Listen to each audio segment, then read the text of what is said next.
歡迎大家嚟到彩色研經法。今次我哋一齊做創世記第一章 Excel 分析。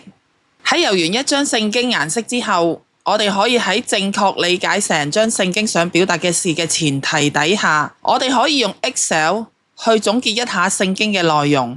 當 Excel 攤開成本聖經嚟分析嘅時候，我哋就可以見到深一層次嘅聖經意思，俾我哋更加明白神嘅心意。呢一個 Excel file 係我之前用20年時間喺睇完聖經之後，用 Excel 分析嘅總目錄，有舊約、新約，貫穿全經，有專題。由於我做咗太多個 Excel files 啊，所以我用一個 Excel 總目錄去 conclude set 好晒啲 links， 等我喺諗到要揾一張聖經或者一個主題嘅時候，一 click 就開到想要嘅 file 啦。呢一個就係我之前做落嘅創世記第一章創造日程表嘅 Excel file 啦。呢一頁係我大概20年前做落嘅。由於今次係我同大家一齊做啊，所以我會同大家一齊再做一次。咁我開一個新 sheet 先啦。譬如話呢個 sheet 我會叫佢做環啦，因為我20年前做嗰個叫做打直。打直嘅意思係我將1、2、3、4、5、6、7呢7日我擺咗去打直。咁我今次做個打橫啦。咁我呢就會 set 一條 link 喺我目錄呢一度。譬如我今日2024年9月13號環，咁我 set 條 link 咯喎，喺呢一度 right click 連結，然之後佢就會彈呢一個 Windows 出嚟噶啦。咁你喺呢個這份文件中的位置嗰度去揀翻你想 link 嗰個。咁我哋今次係環啦，確定，跟住你就可以一 click 落去就去咗呢一版嗰度噶啦。咁我呢就會喺呢一度，我譬如我都打翻今日日期啦，2024年9月13號。咁呢一個係創世記嘅第一章。咁我俾個名佢啦，譬如話呢度叫做創造日程表。咁係同之前20年前嗰個一樣嘅。咁我呢依然都係會select晒全部標楷體。12 header 呢一度我就會揀紅色、黃色底、bold、underline， 咁我就會見到呢一度係個 header 咯，同埋我會做多一個手腳仔，等我方便可以返去目錄嘅。呢度我會打返回目錄，又係嚟到呢一度right click連結，然之後今次我就揀目錄。確定，咁我就唔使要黃色底啦呢一個，但係我依然都係想要標楷體。好，呢一度我就 set 咗我個 header 啦，然後呢，我哋就可以返去我哋嘅 Word 嗰度放返大佢。咁我哋知道神係用咗6日去創造啦，咁所以我哋呢，就 set 返6日先。今次我係打橫嘅，咁我永遠呢都會有一個 column 呢係經文出處，等我知道其實我係引自邊一卷書嘅邊一章邊一節，然之後我就會 set table 嘅 format 中間咗佢先 ，set 框線黃色底煲咗佢，咁就會比較突出呢一行嘅 title 啦。咁我哋返去睇下經文。起初神創造天地，神喺1章1節嗰度，佢係一個 conclusion 嚟嘅 conclude 咗成章，佢個大標題係神創造天地。咁我哋可以喺我哋嘅 Excel 嗰度去 set 多個0，即係話 before 第一日，神喺未做呢個世界之前 before 第一日，到底個狀態係點樣嘅呢？地係空虛混沌嘅，於面黑暗，神的靈運行在水面上，有3樣嘢個狀態。咁我個經文就會打喺經文出處嗰度，我會將佢分類。第一類係狀態，同樣啦，我都中意將佢變成同嗰個 row 個 title 一樣。column 嘅 title 係咁樣嘅，row 個 title 係咁樣嘅。創世記1章2節，地是空虛混沌。咁我 copy 咗佢先啦 ，paste 落去個 text 嗰度，整走晒啲 format， 跟住再 copy， 再 paste 落去我哋呢一個 Excel 嗰度。第一個狀態係地是空虛混沌，第二個狀態係都係創世記第1章第2節嘅，地係於面黑暗。喺創世以先，即係第0日，我呢度為咗令到自己清楚，創世之前，跟住仲有一個狀態嘅，神的靈運行在水面上，都係1章2節嘅，同埋我會中意 freeze 個 panel， 咁我哋就會見到 freeze 完之後，呢一度以上同埋呢一度以下，呢一度以上就會凍結咗，唔會喐，呢一度以下就可以任我哋喐。咁所以我哋嘅資料無論去到幾長幾下，我哋都可以拉到去下邊嗰度繼續去加資料。同樣左右都係咁樣分開嘅，左邊呢一度係 freeze 咗嘅，右邊呢一度係可以拉左拉右嘅。咁我哋同樣都可以向右邊繼續加資料。咁我哋繼續睇經文咯。創世記1章3節，神說要有光，就有了光。咁我哋加一個分類叫做神說。咁我哋 set 好左邊分類嘅 header 嘅 format 先。神說，神講咗啲乜嘢呢？喺1章3節，神話要有光。呢度經文出處係1章3節。我哋知道呢一個係第一日嚟嘅，我哋喺睇聖經嘅時候知道。咁呢一度就寫要有光。當然呢一句係短句，所以我可以成句打落去啦。但係如果一啲長句嘅話，我就會撮要噶啦，即係淨係寫個重點，寫個 point。神講咗要有光，個結果就係就有了光，即係神創造咗光。咁我哋喺呢一度下一個嘅 category， 下一個嘅分類就係創造。神創造咗啲乜嘢呢？喺1章3節都係第一日嘅光。神看光是好的。咁我個新嘅分類就係好，係1章4節嘅，就係話光係好嘅，就把光暗分開了。分開多一個新嘅分類，都係1章4節，係分開咗光暗。喺第一日，神稱光為晝，稱暗為夜，有晚上，有早晨，這是第一日。神去 name 佢哋，去俾個名佢哋。咁所以呢度我又會加多一個分類，叫做命名。第幾節呢？創世記1章5節，叫光做晝，叫暗為夜。咁我就中意將啲嘢一個意思一行嘅，咁我就唔會撈亂啲 point， 而且我係會畫線嘅，將一啲同一類型嘅嘢喺同一條線嘅範圍裏邊，譬如話呢個狀態啦，我會咁樣，最粗嘅線喺出邊，比較幼啲嘅呢，就喺個框線以內，呢一度中間我整走嗰啲幼線，我哋就會好容易見到狀態喺創世之前有呢3樣。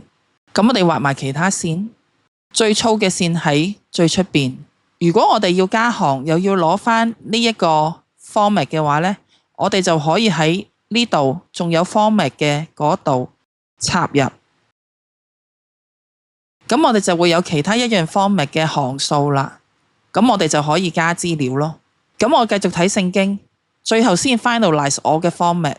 頭先睇到1章5節，這是頭一日，我哋已經將佢放咗喺頭一日嗰度噶啦。咁我哋睇下第二日做啲乜嘢先。創世記1章6節，神說諸水之間要有空氣，將水分為上下。咁我哋再加個經文出處喺呢一行嗰度。第一日隔離，我都會擺多個經文出處。然之後將頭先喺第一日嘅經文，我會放喺呢一度，呢啲 delete 佢。咁呢一張聖經嘅 pattern， 佢嘅 structure 都係神說啊、創造啊、講啲乜嘢係好啊、分開啲乜嘢、命名啲乜嘢，一啲重複嘅分類，我哋都可以有佢嘅經文出處啦。同樣嘅，我哋都將經文出處擺喺唔同嘅日數隔離。加翻啲線落去，等我可以知道邊一日佢嘅資料喺邊一度。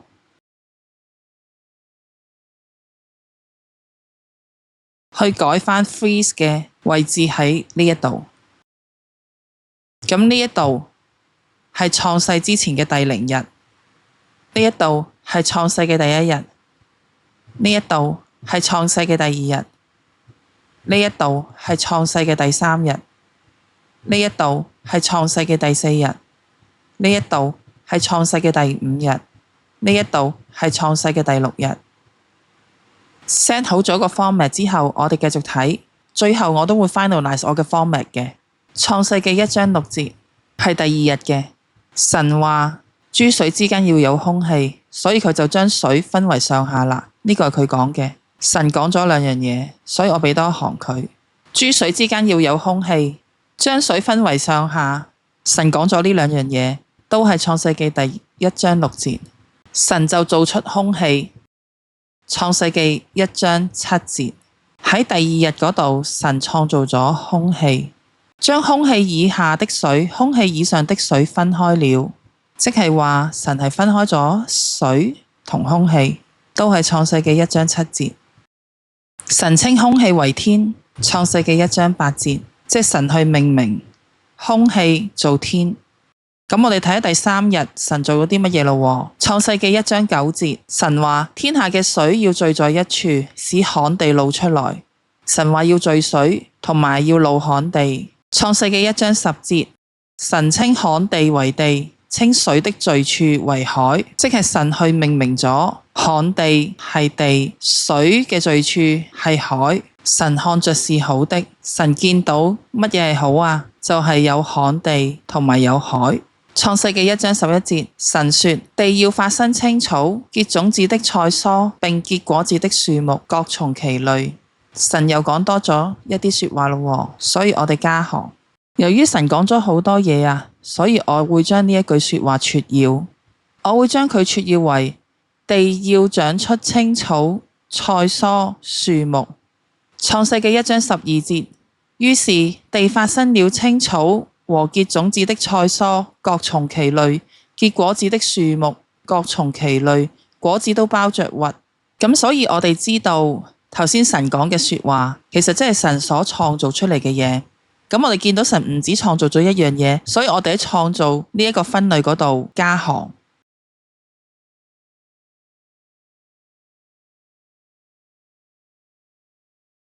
我哋見到神所創造嘅青草、菜蔬、樹木，神都會吩咐佢哋各從其類，所以我會加多一個分類叫做吩咐。咁我喺呢度加多咗一行叫做神吩咐，就擺咗神吩咐呢啲青草、菜蔬、樹木要各從其類。第4日神創造咗啲咩呢？創世記1章14節，神又講咗一啲嘢啦。神說天上要有光體，可以分晝夜，作記號，定節令、日子、年歲，並要發光在天空，普照在地上。咁我哋見到神佢去話要有光體，而呢個光體嘅作用係分晝夜、作記號、定節令、日子、年歲。咁所以呢，我呢度加多行叫做被造物功能。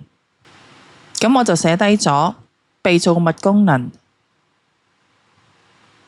創世記1章14至15節，光體佢嘅作用，神去創造光體，佢係分晝夜，作記號，定節令、日子、年歲，發光在天空，普照在地上。咁我哋繼續睇啦。於是神造了2個大光，大的管晝，小的管夜，又造眾星，創造。我哋喺呢度都見到神佢去做咗2個大光個作用，大嘅即係太陽，佢嘅作用係管晝；小的即係月亮，佢嘅作用係管夜。咁我哋都寫咗喺被造物功能嗰度。咁我都將呢2個記錄咗喺我嘅 Excel 嗰度。大光管晝，小光管夜。創世記1章17節，就把這些光擺列在天空，普照在地上。呢一度神做咗一啲嘢，所以我會開一個新嘅分類，叫做神工作。神喺第4日唔單止去做咗2個大光同埋眾星，神佢亦都將呢啲光擺列喺天空嗰度。但係當我喺度考慮要唔要將普照在地上擺埋落去神工作嘅嗰一欄嗰度嘅時候，我有啲猶豫啊，因為普照在地上嗰個普照，據我理解係光去普照在地上，呢個係光嘅工作，並唔係神嘅工作，所以我就冇寫到落去神工作嘅呢一欄嗰度啦。咁我哋繼續睇創世記1章18節，我哋都見到更加多嗰兩個光佢嗰個嘅作用，所以我哋都會記錄埋喺我哋嘅 Excel 裏邊，管理晝夜，分別明暗。所以我咁寫被造物嘅功能，我加多咗幾行。創世記1章18節，神將啲光擺喺天上邊嘅作用，管理晝夜，分別明暗。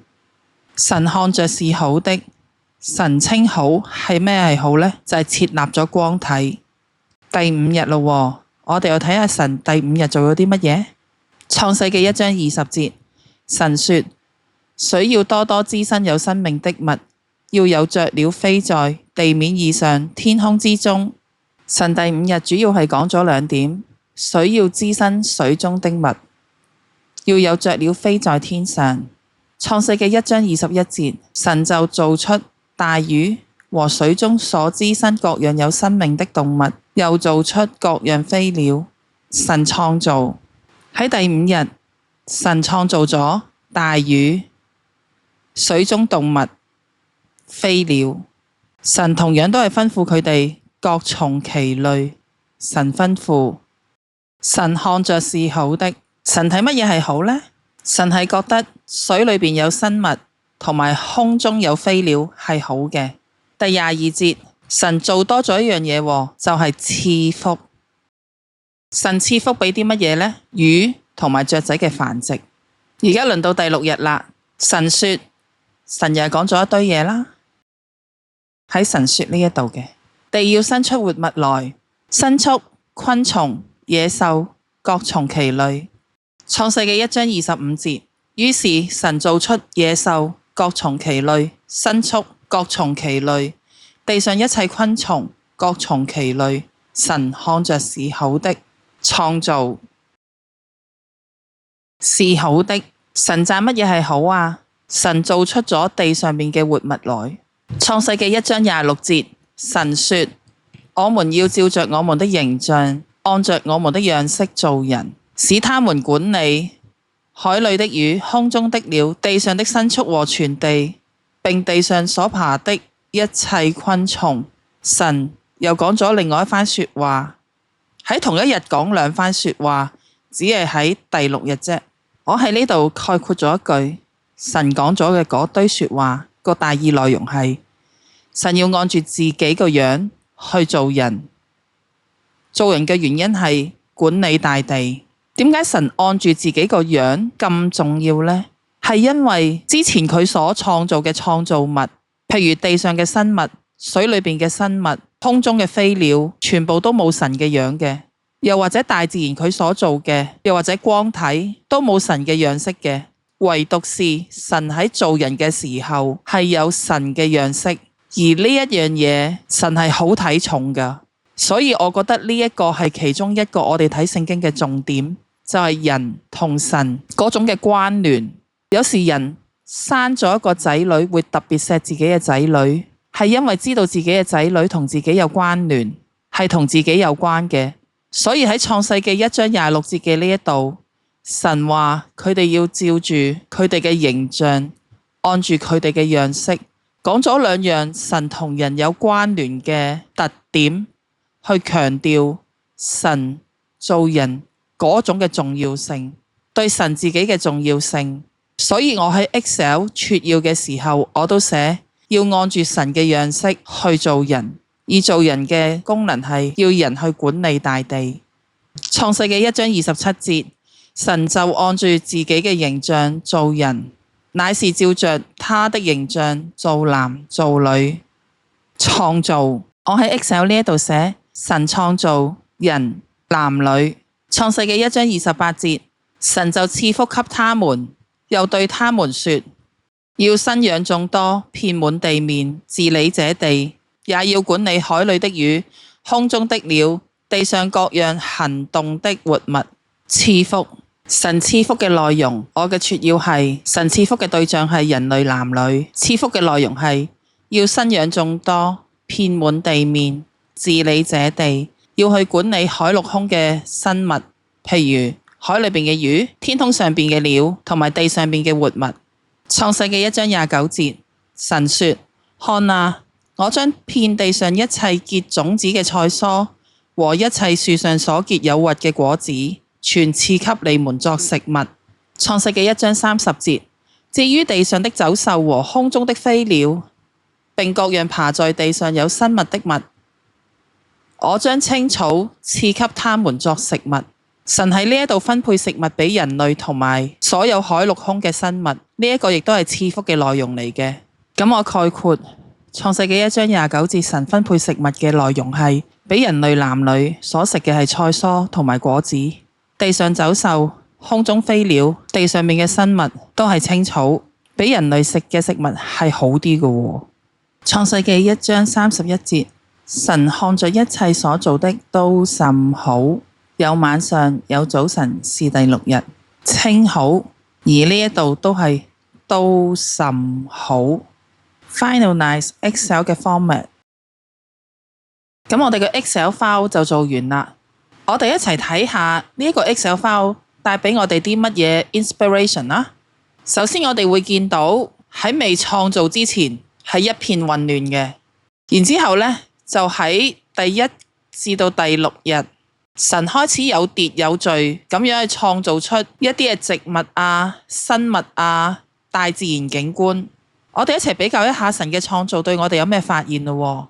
首先第1日啦，要有光，跟住神就做咗光啦。神就話光係好嘅，跟住就分開咗光同埋暗，將光叫做晝，將暗叫做夜。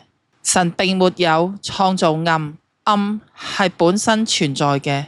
我突然之間諗起愛因斯坦講話，其實黑暗唔係一件存在嘅物件，黑暗本身係因為沒有光。我突然之間明白，神並沒有 delete 到暗，神係將好嘅嘢擺落去唔好嘅嘢裏邊，並且將好同埋唔好去分開。呢一個係分別為聖嘅一個動作，所以神就將光同埋暗分開咗。第2日，神話要將諸水分開，所以神就做咗空氣。咁同樣道理，我哋都會見到原本成個世界都係俾水去包圍住嘅，成個世界啲水都係好冇秩序嘅，所以神去做咗空氣，然後將水同埋空氣分開咗，將空氣叫做天。第3日，神繼續去處理嗰啲水，佢將嗰啲水聚埋一齊，使到旱地露出，亦都創造咗草、菜蔬、樹木，並且令到呢一啲樹木果子係可以繁殖落去嘅。神叫旱地做地，稱水嘅聚處係海，將一啲本來好混亂嘅水變成一啲好有秩序嘅水，就係海啦。神喺第3日繼續將一啲混亂嘅嘢去變成有秩序咁樣去呈現出嚟，並且係創造咗植物。第4日，神做咗光體，有大光、細光、眾星。神覺得好美好，係因為神設立咗光體，去令到呢一個世界有光，而且係將啲光擺咗喺天空嗰度，去普照喺地上邊嘅。原本第1日，神佢做咗光，可能嗰啲光都唔係好規則咁樣喺天上邊照射喺地上邊。所以神佢喺第4日將嗰啲光更加有秩序咁樣透過神所做嘅光體擺喺天上邊照射到地上邊。第5日我哋見到主要係做咗2樣嘢，一係水裏邊嘅魚，二係飛鳥。海陸空，海陸空，神喺第5日做咗海同埋空嘅生物，去到第6日先做陸地上邊嘅生物。亦都喺第5日，神係創造咗所有生物必須要有嘅空氣啊、光啊、草啊，做晒所有嘅嘢，然之後先做生物，令到生物被造出嚟之後，即刻可以有水去飲用，同埋有草可以去食。可想而知，我哋嘅神係一個有秩有序嘅神，而且心思好細密。去到第6日，神去做咗海陸空裏邊嘅陸地嘅動物，包括人。神特別喺第5同埋第6日去有賜福呢一個動作。佢喺頭嗰4日冇提到賜福。神賜福嘅內容都係對生物嘅祝福，都係可以繁殖、生養眾多、遍滿地面。而且神係俾咗一個任務人類嘅，就係要治理這地，去管理海陸空裏邊嘅活物。神賜福嘅內容唔單止係海陸空裏邊嘅活物嘅繁殖，而且仲有食物嘅分配。神係俾人類有高級一啲嘅食物，就係菜蔬果子；而陸空裏邊嘅動物，佢哋所食嘅食物就係青草。呢個就係我哋由睇 Word 嘅聖經加圖畫攤開 Excel 之後對呢一章嘅發現。而家我哋可以將我哋自己嘅發現同人分享，同更多嘅人分享睇聖經嘅樂趣。希望大家中意呢一個睇聖經嘅方法啦。我明白咁樣睇聖經係好花時間、好花精神，但係投資喺天國係值得㗎。比起我哋水過鴨背咁樣睇一次更加深刻，亦都可以俾呢一章聖經可以好正確咁樣影響到我哋嘅生命。哦，夠鐘落堂啦，我仲未講完㗎，我哋下一堂繼續啊。Please subscribe, like, share, comment and pray for this channel.